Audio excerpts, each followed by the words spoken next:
Hi, this is Troy Dreier of OnlineVideo.net, coming to you from C-Space at CES 2017. We've partnered with VideoAmp to talk to thought leaders about the future of addressable TV advertising. Addressable TV is really just a fancy way to say one-to-one dynamic targeted ads.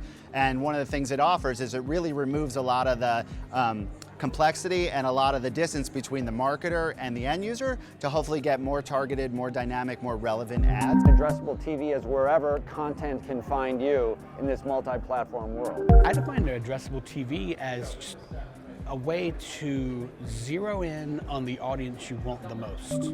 I think long term, the health of the media industry is really dependent upon the convergence of media value centers. You've got content, you've got distribution, and you've got data. So what you're going to see in the next couple of years is a lot more consolidation and pairing up of those value centers. A lot of what we're seeing right now is a lot of experimentation.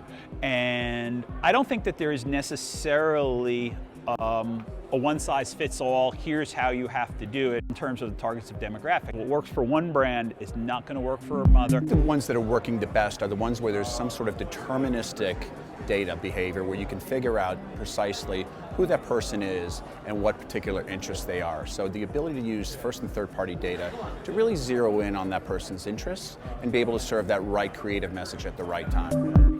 If we think back to really when we say legacy, they weren't designed for addressable advertising. Part of the reason why right now we have roughly 50-some million households that are addressable. That's about 55–60% of pay television households. So we can already see that not everybody is addressable. That is largely an issue of legacy cable systems needing to be upgraded to be able to offer full addressability. I think the first thing is that the industry has to divorce the concepts of measurement and currency.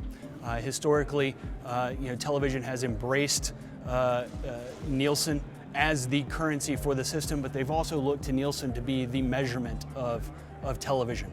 And when you get into the molecular monetization of being able to serve an ad to a single impression, a single stream, the panel-based measurement system that television has relied on historically doesn't fit that. That's not to say that it's not still valuable as a currency in which here's what I should pay for this opportunity, but actually counting and determining who saw a particular ad, we're going to have to, as an industry, come to terms with standards for how do we use first and third and second party data to help establish the value and the ad opportunities as they come up in real time. The ability for advertisers to use data to work with media companies to really reach their key objectives is going to be one of the things that will really provide the growth of addressable TV. When you start talking about establishing standards this early in an environment that is still taking shape, I think the most important things right now are transparency and auditability.